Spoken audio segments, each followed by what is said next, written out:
Hey, my name is Coy. I go to Clemson University. I'm here to talk about the student dialogue that I went to. Its title was um, Invisible Inequalities. Is it only skin deep?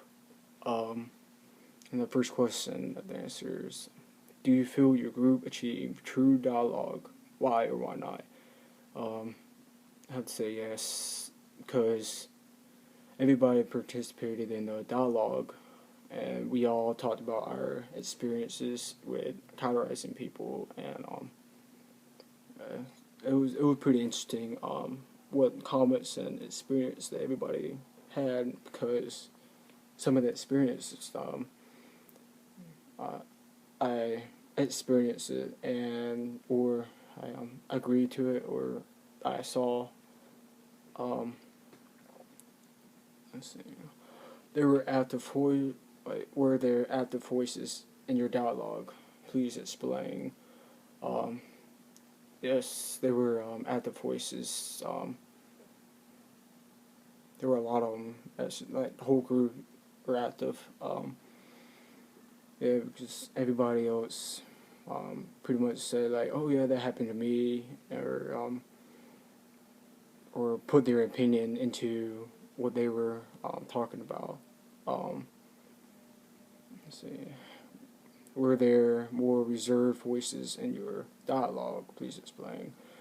There weren't that much reserved voices in our group, in our dialogue.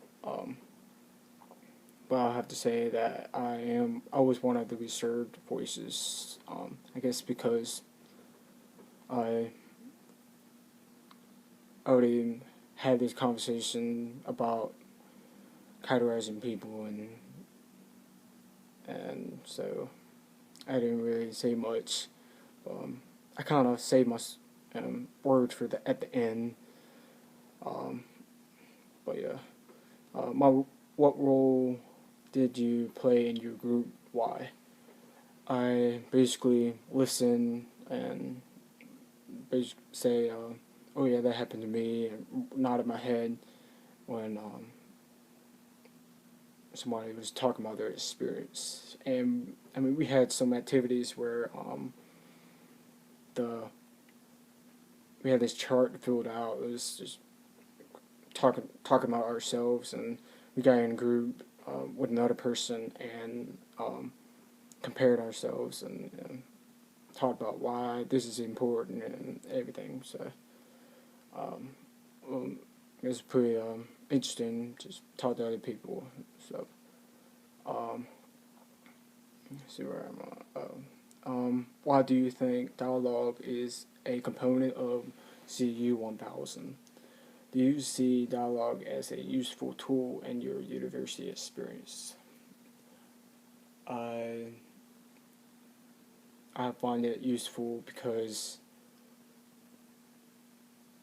um, I guess it's talking about the dialogue I went to. I guess I find it useful because people don't realize what they're doing when they talk about other people, and it could be hurting their feelings or um, really, I mean, uh, it's just wrong thing to do.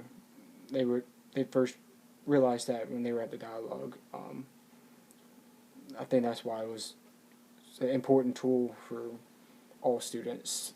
Um, I mean, I knew it was a wrong thing to do. It's like judging somebody. Just judging's not made for us to do. Um, um, Additional thoughts. Um, um, I thought it was interesting. I guess at the end we got to share like questions or um, thoughts about the topic, and a lot of people told like what was interesting. I thought they were interesting, and they just talked about it. And I basically gave advice to the whole group, saying that we talked about like religion and how we categorize people in religion, and like it's just it was one little thing.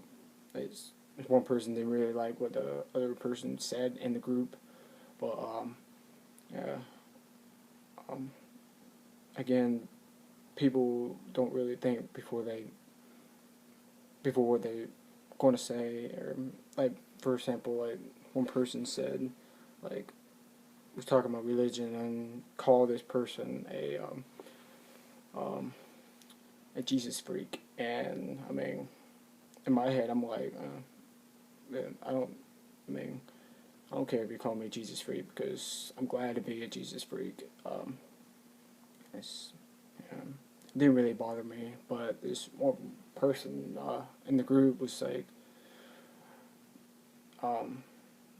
comment on it, and they said they didn't like how they used that, and they basically told her that that's categorizing people and saying that people that love Jesus are freaks, and that's what he thought, and I didn't took it that way, but yeah, it's whatever, and yeah, call me Jesus freak, man, whatever, because I do love Jesus, so that's plain and simple. Um, but yes, it's very interesting. Yeah, yeah, it's the end of my, let's see, oh yeah, so I'm done with this video. It's over 5 minutes. I was trying to stop at 5 minutes, but it's gave you a good 2 minutes to just watch this video. Even though it's probably boring, but it's probably could be useful. But, yeah, you have a good day. I'm going.